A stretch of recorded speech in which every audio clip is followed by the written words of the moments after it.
अस्सलाम वालेकुम नाज़रीन, मैं हूं मंसूर अली खान। अपने प्रोग्राम में आपको खुशामदीद कहेंगे। नाज़रीन, पाकिस्तान के अंदर एक प्रॉब्लम अभी ख़त्म नहीं होती, दूसरे का आगाज़ हो जाता है, दूसरी अभी ख़त्म नहीं होती तो तीसरे का आगाज़ हो जाता है। पिछले 48 घंटे में अगर एक नज़र दौड़ाई जाए तो मोहसिन नकवी साहब का जो बयान दिया गया था वो अभी तक वैसे ही जारी है। बिलावल भुट्टो साहब ने ऑलरेडी एक अल्टीमेटम हुकूमत को दिया हुआ है कि जनाब घड़ी का टिक टॉक जो है कि आप सुन सकते हैं नहीं। और वहीं पे अब पाकिस्तान तहरीक इंसाफ भी जो है वो इमरान खान साहब की रिहाई के लिए एक नई तहरीक का आगाज़ करने जा रही है। क्या हुकूमत के लिए मुश्किलात बढ़ रही हैं या इन तीनों चीज़ों से किसी किस्म का कोई फ़र्क नहीं पड़ेगा, जो जैसा था वैसे ही चलता रहेगा? हमारे साथ इस वक्त मौजूद हैं वज़ीर आज़म के मुशीर बराए सियासी उमूर राना सनाउल्लाह साहब। राना साहब, बहुत बहुत शुक्रिया, आपने हमारे लिए वक्त निकाला। राना साहब, ये हकीकत है कि एक चीज़ अभी ख़त्म नहीं होती? शुक्रिया। ये हकीकत है कि क्या एक चीज़ अभी ख़त्म नहीं होती दूसरी शुरू हो जाती है? अभी मोहसिन नकवी साहब की दी हुई बात के ऊपर अभी टॉक शोज हो ही रहे थे कि बिलावल भुट्टो साहब आ गए, बिलावल भुट्टो साहब को डिस्कस करना शुरू किया तो पाकिस्तान तहरीक इंसाफ अब आप लोगों के खिलाफ एक तहरीक शुरू करने लगी है। मुश्किलात बढ़ तो नहीं रही क्या? खान साहब, ऐसा ही होता है और ऐसा ही होता रहना चाहिए। अच्छा, और अगर एक बात के बाद जो है वो बातें ख़त्म हो जाएं तो फिर तो स्टैंड स्टिल हो जाएगा। अच्छा, तो फिर तो जो है वो ज़िंदगी रुक जाएगी। अच्छा। बात तो कोई ना कोई जो है वो चलते रहना चाहिए। और ख़ास तौर पे एक जमहूरी सियासी निज़ाम जो है उसमें एक यानी एक बड़े फ़िलासफ़र का या बड़े आदमी का कौल है कि बड़े धमाके को रोकने के लिए छोटे छोटे धमाके जो होते रहने चाहिए। अच्छा, नहीं तो अब बड़ा धमाका रोकने के लिए ये जो छोटे छोटे धमाके करने थे, पहले उससे आगाज़ करते हैं। पहला धमाका तो मोहसिन नकवी साहब की जानिब से किया गया था, उसको काबू में कर लिया गया है, वो चीज़ें ठीक हैं अब, या आपके ख्याल में उसकी गूंज अभी भी सुनाई दे रही है? नहीं नहीं, ये वैसे खैर कोई जानबूझ के नहीं करवाता, ये हो जाते हैं। मोहसिन नकवी साहब जो है उन्होंने इकनॉमिक फोरम की जो है वो मीटिंग बुलाई थी और उसमें उनका बड़ा नेक मकसद था कि वो चाहते थे कि जो छोटे यूनिट्स हैं जो सूबे हैं तो उसके मतलब जो है वो बात की जाए, ठीक। रास्ता हमवार किया जाए, बात को आगे चलाया जाए ताकि आम आदमी जो है उसके मसाइल उसकी दहलीज पे हल हों। लेकिन वहाँ पे जब वो तकरीर करने के लिए उठे तो उस वक्त मेरा ख़्याल है कि बाज़ औक़ात हो जाता है, हमसे भी ऐसे हो जाता है कि बात करनी कोई होती है तो शुरू कहाँ से कहाँ हो जाती नहीं, है। लेकिन राणा साहब, तो वो उन्होंने सुहेल वड़ाइच साहब ने इसके ऊपर एक कॉलम लिखा गैर है। ज़रूरी 3-4 बातें कर दी। सुहेल वड़ाइच साहब ने एक कॉलम लिखा है, उसमें उन्होंने कहा है कि मैं वहीं पे तकरीर के अंदर मौजूद था, ये लिखी हुई तकरीर थी, ये सारे पॉइंटर्स पहले के लिखे हुए थे, प्रिपेयर्ड थे मोहसिन नकवी साहब। इसका मतलब है कि वो जहन बना के वहाँ पे आए थे, ये कोई फिल्मबदी तकरीर नहीं हुई वहाँ पे। नहीं नहीं, सुन लेना, अगर जहन बना के कोई आए या कोई लिखी हुई तकरीर हो तो उसमें कोई रब्त होता है ना, अच्छा, उसमें कोई सीक्वेंस होता है। आप मुझे बताएं कि जो उन्होंने वज़ीर आज़म का रेफरेंस दिया या उन्होंने जो फील्ड मार्शल का रेफरेंस दिया या उन्होंने जो वो वहाँ पे बहुत मुअज़्ज़ज़ लोग बैठे थे उनको कहा कि जी आप सियासत में आए हो, आप भी वज़ीर बने, आप भी वज़ीर आला बने, आप इलेक्शन में छा जाएंगे, इस बात का, या उन्होंने कहा कि जी आप तो जो है वो इन लोगों को पैसे देते हैं 50-50, 10-10 करोड़ रुपया। इन चीज़ों का आप मुझे बताएं कि छोटे यूनिट या सूबों के बनाने से आप इनका मुझे कोई राब्ता बता दें कि इनका इन चीज़ों का इस चीज़ से तल्लुक़ क्या था या किस तरह से ये चीज़ें जो है वो इस मौक़िफ़ को जो है वो सपोर्टिव हैं। ठीक है, चलें, ये आप समझते हैं कि इसका कोई ताल्लुक नहीं, तो वज़ीर आज़म कोई एक्शन ले रहे हैं सर इसके ऊपर, कोई कदम उठाने लगे? मेरा ख्याल है कि ये चीज़ इस सोवर्दी नहीं है कि इसके ऊपर कोई जो है वो एक्शन लेना चाहिए। बट ठीक है, इस किस्म की बातें जो है वो लोग अपनी जो है वो समझ बूझ के मुताबिक जो है वो करते रहते हैं। अच्छा, तो अब आपके ख्याल में नए सूबों का मामला ख़त्म हो गया, मतलब इसको अभी डिस्कशन में नहीं आएगा, ये नेशनल डिबेट में से निकल गया? नहीं, ये तो अभी शुरू हुआ है। अच्छा, अभी तो शुरू हुआ है। अच्छा, यानी इसमें उन्होंने इस मामले को शुरू करना था, लेकिन इसमें ज़ोर पैदा करने के लिए उन्होंने सिस्टम को भी लताड़ दिया, उन्होंने जनाब जो है वो सियासतदानों को भी जो है वो लपेट लिया कि जी इनको पैसे दिए जाते हैं, और उन्होंने हर तरफ ही जो है उन्होंने जो है वो अपना इसकी लपेट में ले लिया। हालांकि इसके ऊपर तो बात अभी मेरा ख्याल है कि शुरू हुआ चाहती है और शुरू होगी, और इसके ऊपर डिबेट होनी चाहिए। अच्छा, इसके ऊपर डिबेट कई सालों से होती आ रही है, तो उस डिबेट के नतीजे में ही कोई कंसेंसस जो है वो आगे बढ़ेगा। तो राणा साहब, अगर ये तो बड़ी अच्छी सोच है आपकी, कंसेंसस होना चाहिए, तो इस कंसेंसस में तो फिर पाकिस्तान पीपल्स पार्टी से, पाकिस्तान तहरीक-ए-इंसाफ से बड़ी जमातें हैं ये इस मुल्क की, उनके साथ भी कोई बातचीत होगी, लेकिन आप लोगों के तो लग रहा है ताल्लुकात, हालात काफ़ी ख़राब हैं आजकल इन दोनों जमातों से। नहीं, हमारे उनके साथ ताल्लुकात जो हैं वो बड़े मुनासिब हैं। अच्छा, इलेक्शन में, क्योंकि इलेक्शन स्पीचेस होती हैं और इलेक्शन की कुछ रिक्वायरमेंट्स भी होती हैं उस मजमे की, उन लोगों की, वर्कर्स की, माहौल की, तो उसमें फिर जो है वो, वैसे मैं इसको इंडोर्स नहीं करता, आदमी को अपने कंट्रोल या अपने हवास में ही रहना चाहिए, लेकिन बाद औक़ात जो है वो फिर चीज़ें जो है वो थोड़ा क्रीज से जो है वो बाहर हो जाती हैं, नाराज़गी नहीं है, आउट हो जाती पीपल्स है। पार्टी से तो नाराज़गी नहीं है। ये आज़ाद कश्मीर के इलेक्शन में कुछ ऐसा हुआ है, नहीं कोई नाराज़गी नहीं है, हमें वो सारे हमारे जो है वो बड़े अच्छा उनके साथ तल्लक है, लेकिन मुझे बेहद अफसोस है कि उन्होंने जो है वो आज़ाद कश्मीर में होने वाला इलेक्शन, जो मेरा दावा है और इस बात का रिज़ल्ट जो है वो आप सीट वाइज देखें, इस चीज़ का सबूत है कि the election was credible, the election was free, election was fair और नॉन वायलेंस था, लेकिन उन्होंने इसके ख़िलाफ़ जो है वो एक बेजा जो है वो प्रोपेगेंडा किया, लेकिन जो कि राणा अफसोसनाक। साहब, लेकिन ये भी तो हकीकत है कि आप वाहिद जमात हैं जो ये कह रही है कि जनाब अब ये इलेक्शन जो थे ये फेयर थे। पाकिस्तान पीपल्स पार्टी कह रही है धांधली हुई है। आपके अपने मतलब इत्तेहादी हैं अलीम खान साहब, उनकी जमात कह रही है धांधली हुई है। पाकिस्तान तहरीक-ए-इंसाफ ऑलरेडी मैदान पहले ही बायकॉट कर चुकी भी थी। सारी की सारी दीगर जमातें जो हैं वो इस किस्म के इल्ज़ाम आप लोगों के ऊपर लगा रहे हैं। खैर पीटीआई का तो वहाँ पे कैंडिडेट ही कोई नहीं था, तो उन्होंने बाइकआउट ही करना था। ठीक है। बाकी जहाँ तक इन यानी इलेक्शन के रिज़ल्ट्स का तल्लक है, वहाँ पे आपको जो है वो पूरी दुनिया बताएगी। 56% जो है वो टर्नआउट था, और ये मैं जो कल के जो रिज़ल्ट्स हैं, आप मुझे बताएं कि जिस सीट के मतलब सुबह से वो मेरी प्यारी बहन जो है वो शहरी रहमान साहबा दिखा रही थी एक वीडियो, और कह रही थी कि जी ठप्पे लग रहे हैं, धांधली हो रही है, देखें कितनी ज़्यादती हो रही है। वो सीट जो है वो पूरे कंटेस्ट के बाद 1213 वोटों से जो है वो जीत गए हैं। जहाँ पे ठप्पे लगते हैं, जहाँ पे धांधली होती है, इतने वोटों से कोई जीतने देता है। ठीक। दूसरी सीट के ऊपर 18,919 वोट हमारे हैं। सेकंड नंबर पे आईपीपी का कैंडिडेट है, 18,621 उसके हैं। तीसरे नंबर पे पीपल्स पार्टी का कैंडिडेट, उसके 18,037 वोट हैं। इस तरह कंटेस्ट होते हैं जब जहाँ पे धांधलियाँ होती हैं, जहाँ पे ठप्पे लगते हैं। ये वहाँ का रिजल्ट, वहाँ का जो इलेक्शन जो है वो एक एक चीज़ जो है वो इस बात को साबित करेगी कि the election was fair, election was credible, और बहुत ही जो है वो एक फेयर तरीके से जो है वो इलेक्शन हुआ है। और अब आप देखें, इन्होंने वो एक एमएनए का जो है वो कहा था कि जी उसको वो ज़ख्मी हो गया, वो किधर है वो एमएनए? अच्छा, ठीक ठीक। उसका आज तक ना कोई मेडिकल आया, ना उसकी कोई एप्लीकेशन आई है।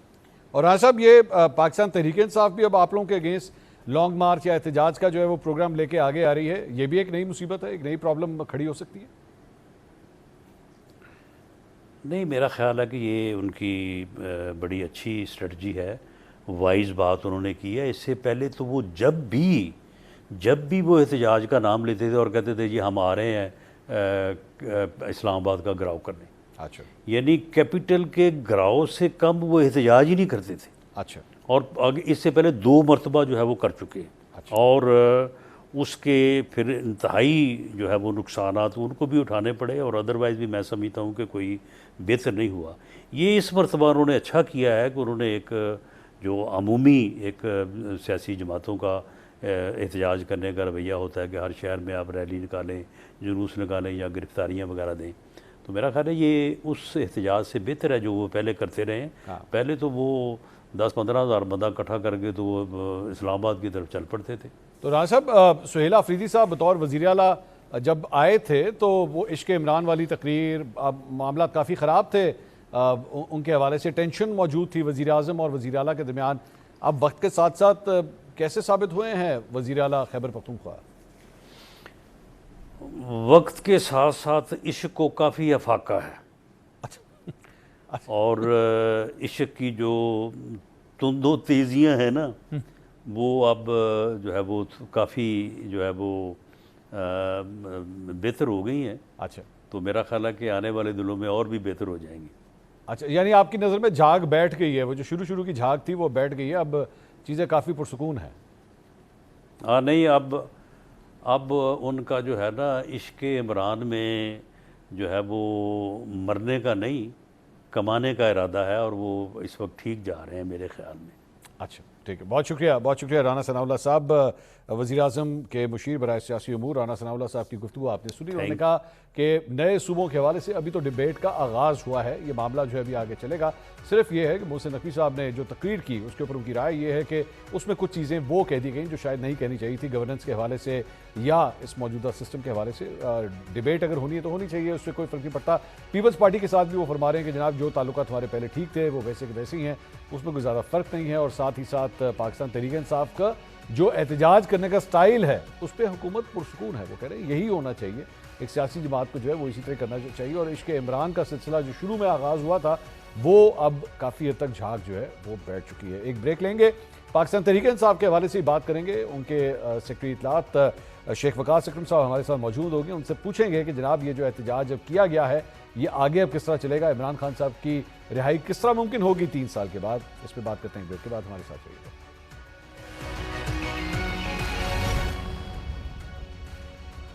नाज़रीन, welcome back after the break. वफाकी वज़ीर दाखिला मोहसिन नकवी के नए सूबों से मुतल्लिक बयान ने जहां मुस्लिम लीग नून और पाकिस्तान पीपल्स पार्टी की क़यादत को एक मुश्किल सियासी इम्तिहान में डाल दिया है, वहीं तहरीक इंसाफ के बानी इमरान खान इस मामले पर अपनी राय माजी में मुतअद्दिद बार वाज़ेह कर चुके हैं। मगर सवाल सिर्फ नए सूबों का नहीं बल्कि इस सियासत के एक ऐसे मरकजी किरदार का भी है जो आज भी जेल की सलाखों के पीछे मौजूद है। आज इमरान खान की क़ैद को 3 साल मुकम्मल हो चुके हैं। इन 3 साल के दौरान तहरीक इंसाफ की मौजूदा क़यादत ने पार्टी के कारकुनों को लॉन्ग मार्च, एहतजाज, भूख हड़तालों और धरनों की सियासत में ही उलझाए रखा। मगर तल्ख हकीकत यह है कि इमरान खान की रिहाई तो एक तरफ, गुज़िश्ता 8 माह से उनसे क़यादत या अहल खाना की बाकायदा मुलाकात तक नहीं हो सकी। आज भी पेशावर में अपने होम ग्राउंड पर तहरीक इंसाफ ने इमरान खान की क़ैद के 3 साल मुकम्मल होने पर एक जलसे का इनेकाद किया। गुज़िश्ता बरस भी पेशावर में एक जलसे का इनेकाद किया गया था। जलसों में रिहाई के लिए जोशीले नारे और इस्लामाबाद की जानिब मार्च के दावे तो किए जाते हैं, लेकिन हकीकत यह है कि पार्टी के इस एहतजाजी हिकमत अमली का कोई फैसला कुन नतीजा गुज़िश्ता 3 बरस में नहीं निकल सका है। आज जलसा हुआ, दावे किए गए, रिहाई की तहरीक का ऐलान किया गया, लेकिन सवाल यह है कि क्या तहरीक इंसाफ अब इस पोजीशन में है कि एहतजाजी तहरीक के जरिए वफाकी हुकूमत को दबाव में ला सके। और दूसरा अहम सवाल यह है कि क्या वो रहनुमा जो अभी जेल की सलाखों के पीछे कैद है किसी नए आने वाले आईनी तरमीम में अपना किरदार अदा करने के लिए तैयार होगा। इस हवाले से मजीद बात करेंगे। हमारे साथ मौजूद हैं पाकिस्तान तहरीक इंसाफ के सेक्रेटरी इत्तलात शेख वकास अकरम साहब। शेख साहब, बहुत बहुत शुक्रिया, आपने वक्त निकाला। 3 साल आज मुकम्मल हो गए इमरान खान साहब की कैद को, लेकिन एक जलसा ही मुनक़िद किया गया। अब तक बहुत कोशिशें की गई आप लोगों की जानिब से, माजी में भी एहतजाज किए गए। अब ऐसा क्या मुख्तलिफ हो जाएगा कि आप इमरान खान साहब की रिहाई को यकीनी बना सकें? देखिए सर, आज मंसूर भाई, एक तो सिर्फ एक जलसा नहीं पेशावर में किया गया, जलसा सिर्फ खैबर पख्तूनख्वा के हवाले से था। पूरे पंजाब के अंदर रीजनल और प्रोविंशियल तंजीमों ने हर डिस्ट्रिक्ट हेडक्वार्टर के अंदर आज पंजाब में जो है वो एहतजाज करवाया। और पिछले साल 5 अगस्त की निस्बतन आज वो एहतजाज जो था उसमें नंबर भी बढ़ा था, हर डिस्ट्रिक्ट के अंदर इंश्योर हुआ और निस्बतन बहुत बेहतर था।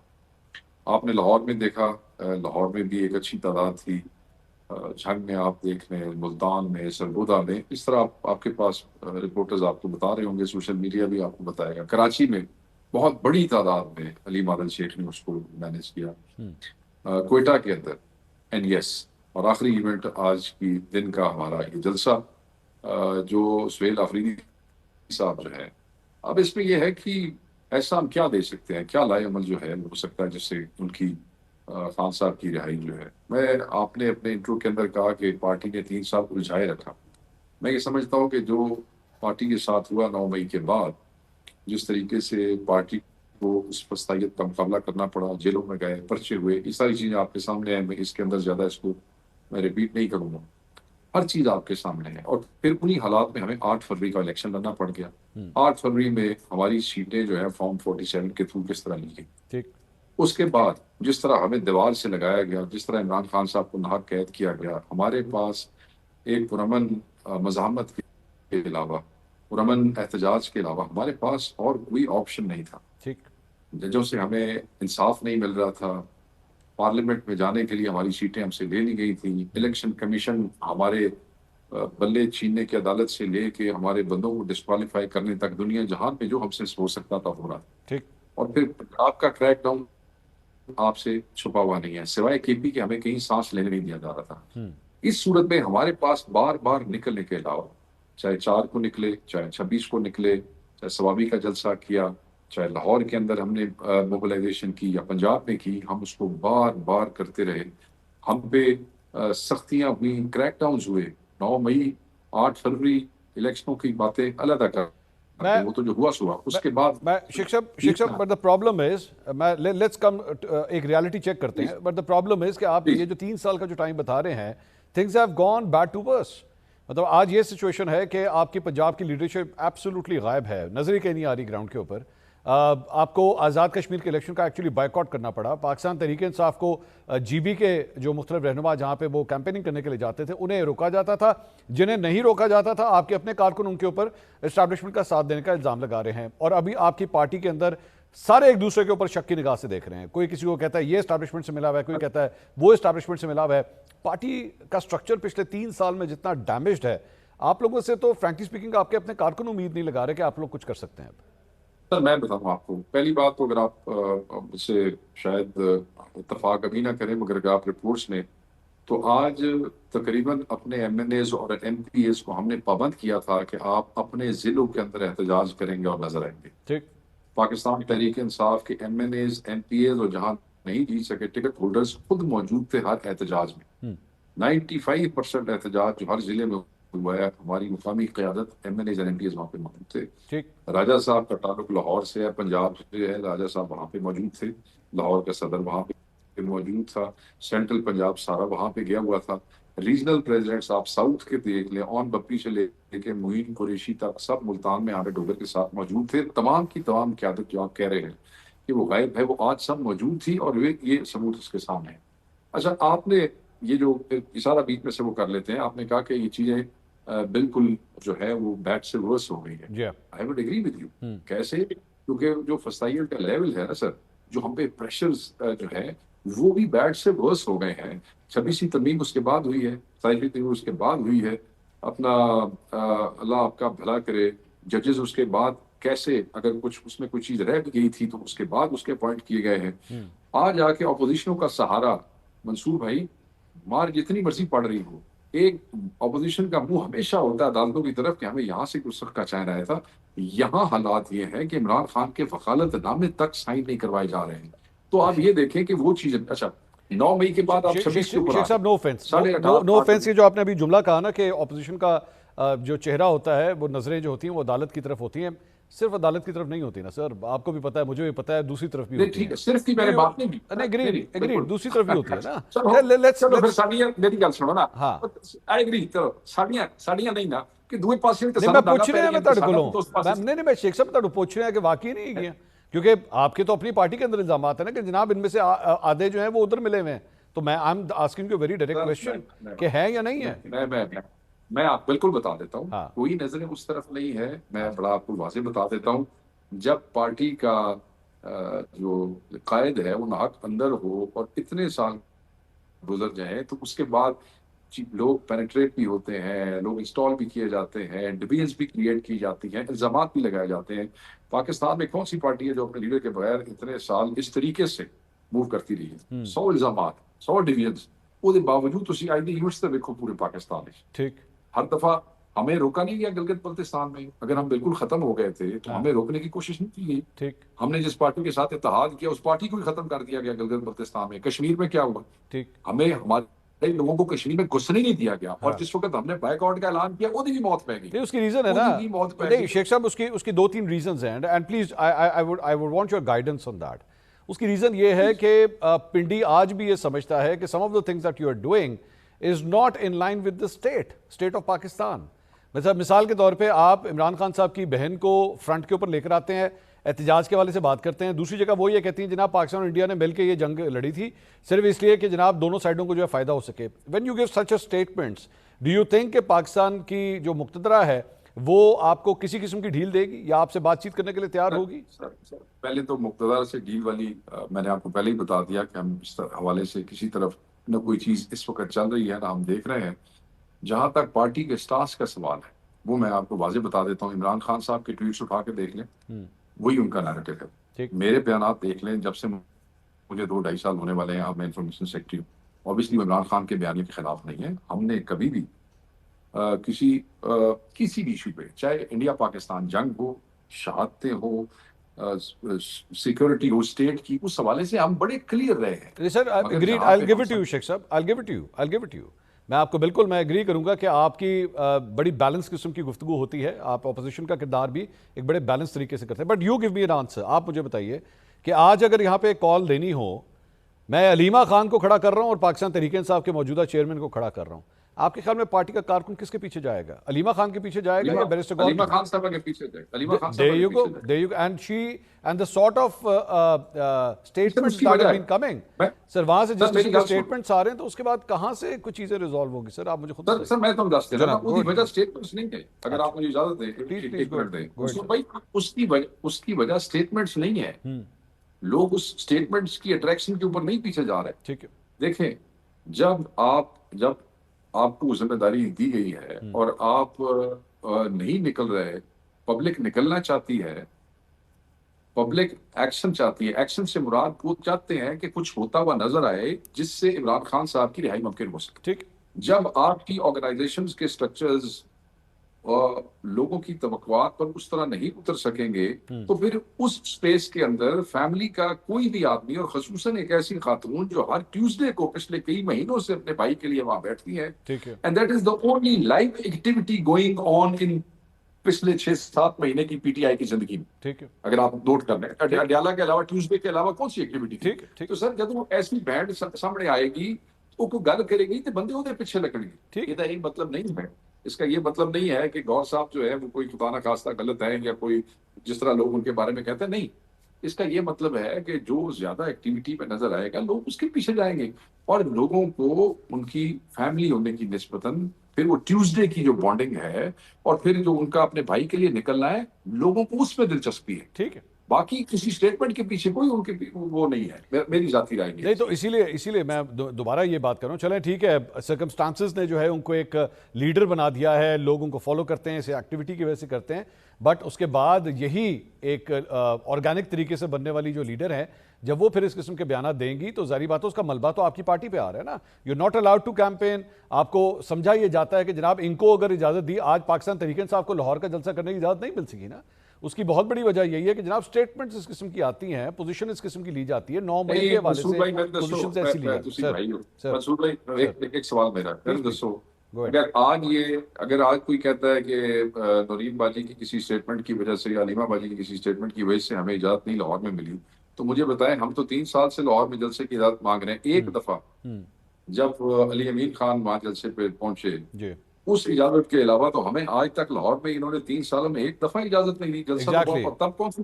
नहीं, अच्छा किया आपने पिन पॉइंट किया। इसीलिए मैंने आगाज में ये बात कही थी कि 3 साल में things have gone from bad to worse. चीजें खराब से खराब तो होती जा रही है, और इसकी वजह यह कि नए एलिमेंट्स जो ऐड हो रहे हैं। मंसूर भाई हालात भी सख्त हो रहे हैं लोगों के लिए। तुसी मान लो ये गल कि साडे बंदियां वास्ते हालात देखें, सजाएं होनी शुरू हो गई हैं सर जी। लोग हैं, इंसान है, नफ्सियात भी काम करती है। 26 में सजाएं होनी शुरू हो गई, 9 मई सजाएं होनी शुरू हो गई। ये सारी चीजें इफेक्ट करती हैं। मैं शेख साहब ये एक लाइन कह दवा, कुछ शहर के लोग भी जालिम सन, कुछ सानू मरन का शौक भी सी। मतलब ये फिट बैठती है कि चले शहर के लोग तो जालिम हैं, कुछ आप लोगों को भी मरने का शौक है, ये ठीक है लाइन? ਇਹ ਤੁਸੀਂ ਹੁਣ ਕੀ ਚਾਹੁੰਦੇ ਹੋ ਕਿ ਮੈਂ ਤੁਹਾਡੀ ਹਾਂ ਜਾਂ ਮਿਲਾਵਾਂ ਤੇ ਉਸ ਤੋਂ ਬਾਅਦ ਮੈਂ ਆਪ ਮਰਨ ਦਾ ਸ਼ੌਕ तो मेरे ਤੇ जुमला लागू हो जाए नहीं नहीं नहीं नहीं, मैं let me say this, you are a political party, a big political party of Pakistan, and मैं समझता हूं कि आपकी जमात के पास भी वो रूम होना चाहिए कि आप भी अपने इलेक्टोरेट के साथ जाके कनेक्ट कर सकें और आप भी जलसे कर सकें, आज़ादी के साथ कर सकें, और जो कन्फ्यूजन्स हैं वो ख़त्म होनी चाहिए। Is that wrong? ऐसी नहीं, इस बिल्कुल ऐसी बात है। मैं ये समझता हूँ मैं ये समझता हूँ कि ये बड़े अरसे बाद, इवन पहले भी जो 2-3 साल खान साहब से मुलाकातें, ये पिछले 7-8 महीने के बाद ऐसा गैप आया है कि जिसमें बिल्कुल पार्टी को गाइडेंस जो है आनी बंद हो गई। वरना बहुत सी चीजों पे गलत फहमियां हैं। उस जमाने में भी चीजें ऐसी सख्त किस्म की अंदर जाया करती थी, मगर खान साहब की तरफ से उस पर बड़ा सॉफ्ट और बड़ा एक पॉजिटिव किस्म का गाइडेंस आती थी। और चीजें अब सर इतने महीने में एक इतनी वाइब्रेंट पार्टी बगैर गाइडेंस ऑफ द लीडर वो चल रही है। उनको थोड़ा जिहा स्पेस ਸਾਨੂੰ भी मतलब पार्टी ਨੂੰ भी दे छोड़ो, मिलना चाहिए। नहीं, मैं तो एग्री कर रहे हैं सर ਤੁਹਾਡੇ ਨਾਲ कि मिलना चाहिए था, मैं तो ये खुद कह रहा हूँ। बल्कि चले आगे चलते हैं, इसी टॉपिक पे बात कर लेते हैं कि ये जो मोहसिन नकवी साहब की जो बात आई है नए सूबों या नए इंतजामी यूनिट्स के हवाले से, पाकिस्तान तहरीक इंसाफ से कोई राब्ता हुआ है? कहा गया है कि जनाब बताइए लिफ्ट करानी है, इसके ऊपर बातचीत करने के लिए तैयार हैं आप लोग? नहीं सर, नकवी साहब की जो गुफ्तगू थी, उस गुफ्तगू के अंदर अगर आपने देखा हो तो एक जुमले में उन्होंने पाकिस्तान तहरीक इंसाफ का जिक्र जरूर किया और उसमें डिबेट भी शुरू हुई। फिर पूरे पाकिस्तान में हुई, सिर्फ तहरीक इंसाफ में नहीं। और उसमें सूबे भी डिस्कस हुए। इमरान खान साहब का और हमारी पार्टी का मौक़िफ़ सूबों के हवाले से सारी दुनिया के सामने।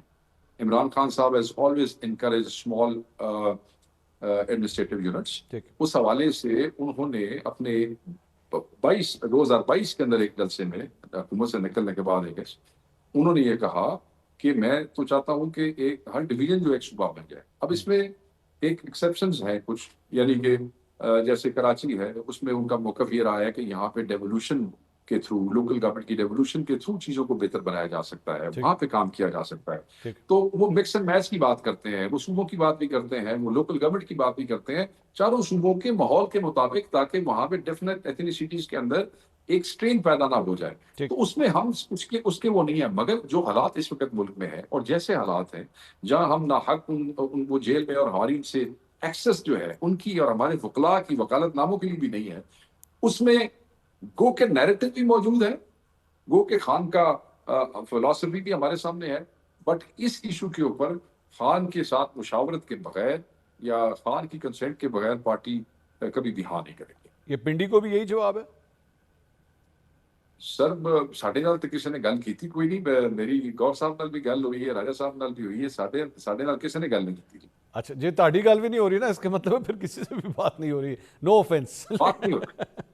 एक ही गल है, खुदा दा नाम में जुमले ना करया करो यार, ये नवे रोले पाओगे तो उसमें नहीं, नो ऑफेंस। मेरा मतलब मेरा नहीं, कोई नहीं सर, मैं आपको बताता हूँ। देखें, वो भी एक तरीक़ेकार होता है ना। ठीक, नकवी साहब ने एक डिबेट छेड़ दी। ठीक, यू नेवर नो कि उसके पीछे मोटिव्स क्या है। ठीक, क्योंकि उसके बाद आपने देखा कि नून लीग का उससे पहले रिएक्शन इन दोनों घरों का आपस में शुरू हो गया जो कश्मीर में हो रहा है। फिर अलीम खान की गुफ्तगू सुन लें, उसके बाद फिर आप मुस्तफा कमाल की सुन लें, फिर नकवी साहब की आप गुफ्तगू सुन लें, रिएक्शन आप देख लें, फिर मियाँ नवाज शरीफ की गुफ्तगू जो अभी हुई वो देख। सो आप देख लें, यू नेवर नो कि क्या मोटिव्स क्या हों इस सारी गेम के पीछे। देखें ना, ये बात यहाँ तो खत्म नहीं हुई।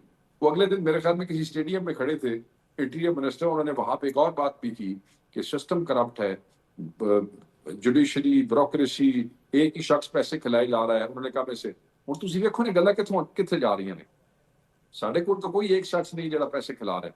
अच्छा, ये शेख साहब, ये जो आप कोटेशन दे रहे हैं ना, ये वन कॉन्स्टिट्यूशनल एवेन्यू के केस से मुतालिक और पुराना क्लिप है, ये कोई लेटेस्ट बात नहीं की उन्होंने। अच्छा, ठीक, हाँ, ठीक हो गया सर। अगर इन्हों इस सूरत हाल ते भी ला लो, असली तेनों वायरल नहीं कर रहे, किन्हों हो ही गया। हाँ, नहीं तो फिर नहीं तो शेख साहब, वो इस सारे मामले के अंदर दूर से कहीं ढोल के बजने की आवाज़ आ रही है आप लोगों को? कोई खुशी के शादियाने दिख रहे हो, कोई बिरयानी की खुशबू आ रही हो? सर, हमें कोई गलत फहमी नहीं है कि वेयर वी स्टैंड। ओके। और जो हमने इनका तरीक़ाकार और इनकी औकात देख लिया ना, दोनों पार्टियों की, पीपल्स पार्टी की और नून लीग की, कि किस तरह इक़्तिदार की लालच में अंधे होके इन्होंने सारी जिंदगी जो इन्होंने फलसफे लोगों को समझाए, उन्होंने किस तरह कॉम्प्रोमाइज किया है मैंडेट चोरी करने से लेके हर हर काम तक, तो हमें इनकी हैसियत का भी अंदाजा है। इसलिए हम किसी गलतफहमी में नहीं है कि कल लेट देने ते लेट जाते ने साइयां ਨੂੰ ਰੱਖ ਜਿਹੜਾ ਕੰਮ ਹੋਏਗਾ ਉਹਨਾਂ ਦਾ ਪਿਓ ਵੀ ਕਰੇਗਾ, ਨੰਦੀ ਕੋਈ ਜ਼ਰੂरत है। अच्छा ਇਹਦਾ ਐਵੇਂ ਗੱਲਾਂ ਹੁੰਦੀਆਂ ਤੇ ਗੱਲਾਂ ਕਰਨ ਦੀਆਂ। अच्छा, बहुत शुक्रिया, thank you so much Sheikh Waqas Akram Sahab, secretary इत्तलात पाकिस्तान तहरीक इंसाफ। शेख साहब की गुफ्तगू आपने सुनी। रियलिटी चेक, पार्टी कहाँ खड़ी है, आज का ये जो एहतजाज हुआ या जलसा हुआ उसके बाद क्या कुछ हो सकता है, अपनी राय से वो हमें आगाह करते। एक ब्रेक लेंगे, ब्रेक के बाद आखिर ये पूरा सियासी मंजरनामा मुल्क को किस तरफ लेके जा रहा है, चंद सहाफ़ियों से इस सिलसिले में गुफ्तगू होगी। एक ब्रेक के बाद हमारे साथ रहिए।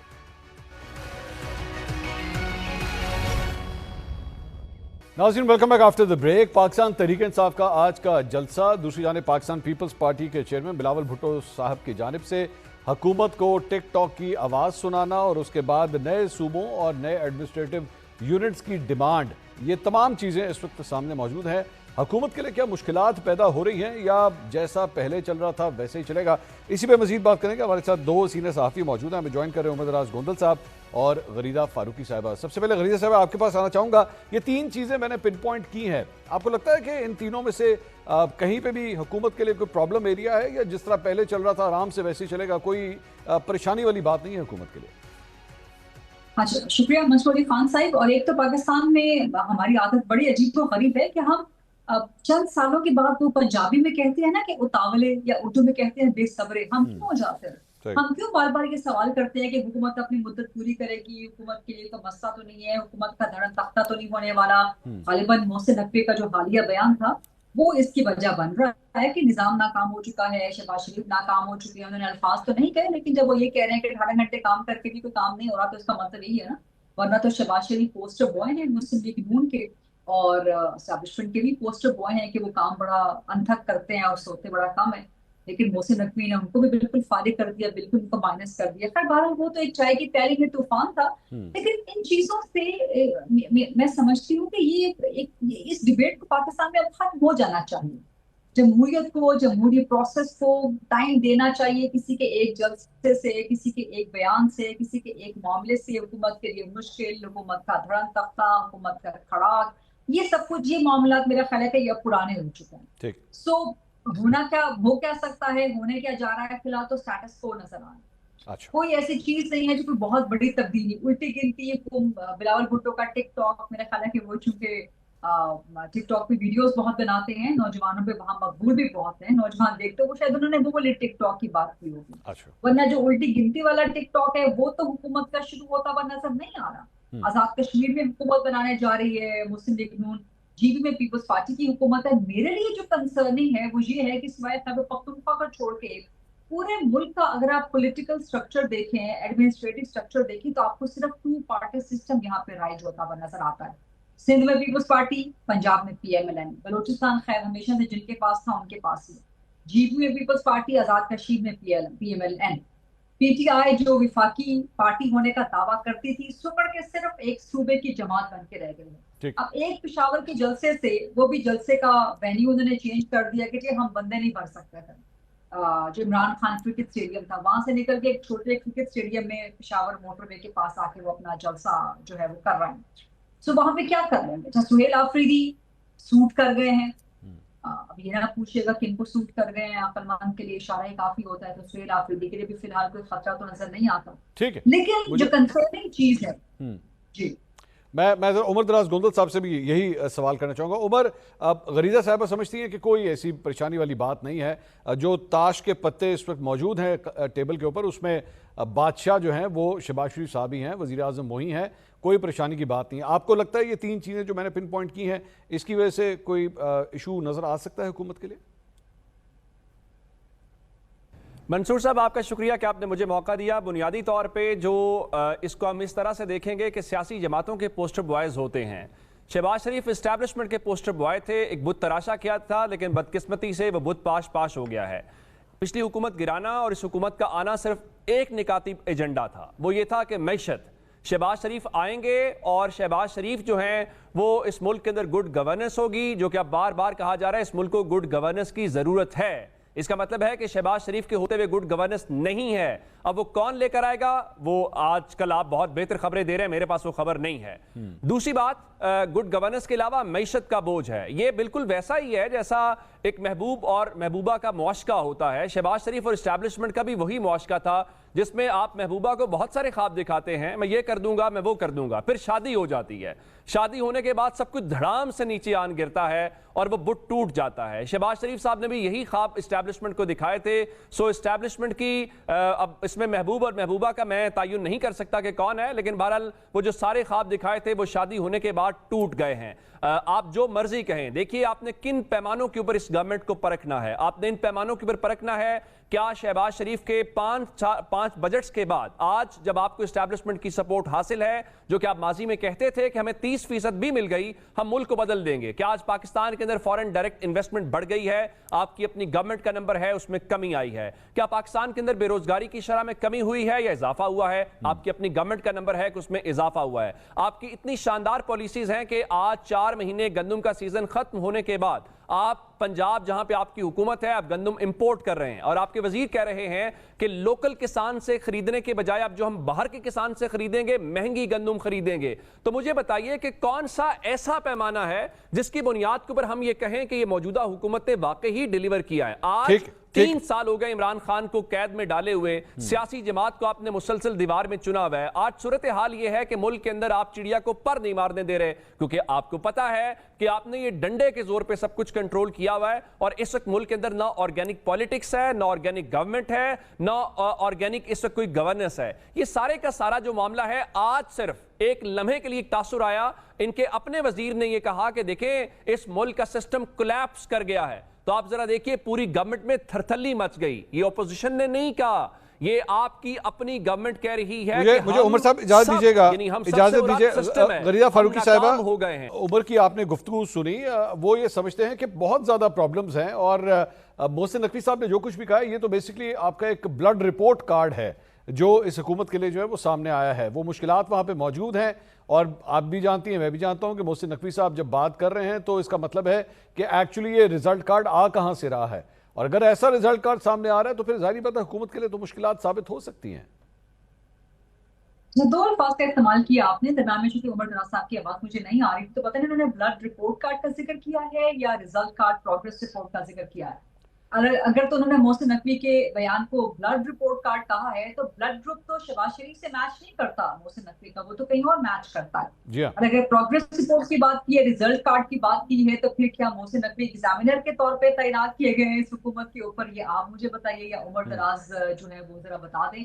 लेकिन जो हमें सुनने को मिल रहा है इस्लामाबाद में, I am not confirming it, I am just saying कि कुछ खबरें ऐसी आ रही हैं कि गालिबन 1-2 दिन में, 2-3 दिन में कोई प्रेस कॉन्फ्रेंस भी हो जाए या कोई स्टेटमेंट आ जाए, कोई इससे मिलता जुलता मामला हो जाए कि मेरे बयान को सियाको सबाक से हट के लिया गया और मेरा ये मकसद नहीं था और वगैरह and so on and so forth. So ये चीजें भी सामने आ सकती है गालिबन, और अगर ना भी आए तो मामला उसी तरफ ही निशानदही कर रहे हैं। अच्छा। जो अब मेरा जो सवाल है मोहसिन नकवी के बयान के बाद कि ये बयान तो सिर्फ एक चाय की प्याली में तूफान बना मंसूर अली खान साहब, और फिर ये जिस तरह से फिजल आउट हुआ वो हम सबके सामने, वहां से नून लीग ने 2-3 बयानात दाग दिए तगड़े किस्म के और उसके बाद ये सारा मामला झाग की तरह बैठ गया। लेकिन क्या बैड गवर्नेंस का मामला सिर्फ एक बयान की नजर हो जाना चाहिए? क्या पाकिस्तान में बैड गवर्नेंस नहीं है? बिल्कुल बैड गवर्नेंस है। क्या केपी में नहीं है बैड गवर्नेंस? वहां पर किसकी हुकूमत है पिछले this is the 14th consecutive year, और 14 कंसेक्यूटिव ईयर जो कि बिला शिरकत गैर किसी के साथ आप इक़्तिदार शेयर नहीं कर रहे, किसी के साथ आप कॉलिशन में नहीं है। यही सूरत हाल सिंध में है। कराची में आप चले जाए, वहां पर बैड गवर्नेंस क्या आपको नजर नहीं आती? पंजाब में चले, लाहौर आपको बड़ा सजा हुआ मंसूर अली खान साहब आप वहां बैठे हैं, लेकिन बाकी इलाकों में आप चले जाएं, साउथ पंजाब के बहुत से इलाकों में आप चले जाएं, कबीरवाला में आप चले जाएं, मुजफ्फरगढ़ में आप चले जाएं, राजनपुर में आप चले जाएं, डीजी खान में आप चले जाएं, थोड़ा सियालकोट से आगे की तरफ आप चले जाएं, फैसलाबाद से बाहर की तरफ आप निकल आए, देहातों की तरफ आप चले जाएं, तो गवर्नेंस नाम की चीज सिर्फ लाहौर में ही मरकूज होकर नहीं रह जानी चाहिए। खासतौर पर साउथ पंजाब के हवाले से बलोचिस्तान की सूरत हाल आप सकते, तो सब मानते हैं कि बैड गवर्नेंस है, गवर्नेंस को ठीक होना चाहिए। और मैं तो समझती हूँ कि पाकिस्तान में जमहूरी सिस्टम वाकई नाकाम हो रहा है, लेकिन ये मोहसिन नकवी ने पहली बार कोई बात नहीं की। ये हम सब ये बात कर रहे हैं, हमसे पहले के लोग ये बात कर रहे हैं, सहाफी लिख रहे हैं, जो इंटेलेक्चुअल्स हैं वो कह रहे हैं, इंटेलिजेंसिया है वो कह रही है, दानिश्वर कह रहे हैं, सियासी जमातें की बातें कहती रही हैं। लेकिन क्या आप इस बैड गवर्नेंस के मामले को सिर्फ एक बयान की नजर कर देंगे, उसको एक नॉन सीरियस इशू बना देंगे कि जी आपने एक कंट्रोवर्शियल बयान दे दिया, आपने उसको बयान देने का तरीका ठीक नहीं था, मौका महल उसका मुनासिबत से नहीं था, तो क्या बैड गवर्नेंस का मामला या निजाम को तब्दील करने का मामला या सूबों का एडमिनिस्ट्रेटिव यूनिट्स का मामला, क्या वो सिर्फ एक बयान की गलत टाइमिंग या उसकी गलत फॉर्मेशन या रॉन्गफुल स्टेटमेंट की वजह से इतना बड़ा इशू दब के रह जाएगा? ये नहीं ऐसा करना डिस्कस चाहिए। होना चाहिए। हमें बहुत शुक्रिया गरीदा फारूकी साहबा, उमर दराज गोंदल साहब। नाज़रीन, दोनों साथियों की गुफ्तगू आपने सुनी। हुकूमत के लिए एक साथी का ये समझना है कि कोई मुश्किलात नहीं है, प्रॉब्लम्स वहाँ पे ज़रूर हैं, लेकिन फ़िलहाल ख़तरा किसी किस्म का कोई नहीं है। बेशक चाहे वो बैड गवर्नेंस के हवाले से बात हो, बिलावल भुट्टो साहब का बयान हो या पाकिस्तान तहरीक-ए-इंसाफ का एहतजाज हो, फ़िलहाल कोई मसाइल नहीं है। लेकिन उमर दराज गोंदल साहब ये समझते हैं कि प्रॉब्लम एरियाज तो बहुत ज़्यादा है और हुकूमत को इसका जवाब देना बहुत ज़रूरी है। प्रोग्राम से अब तक के लिए इतना ही। कल आपसे दोबारा मुलाकात होगी। अल्लाह हाफ़िज़।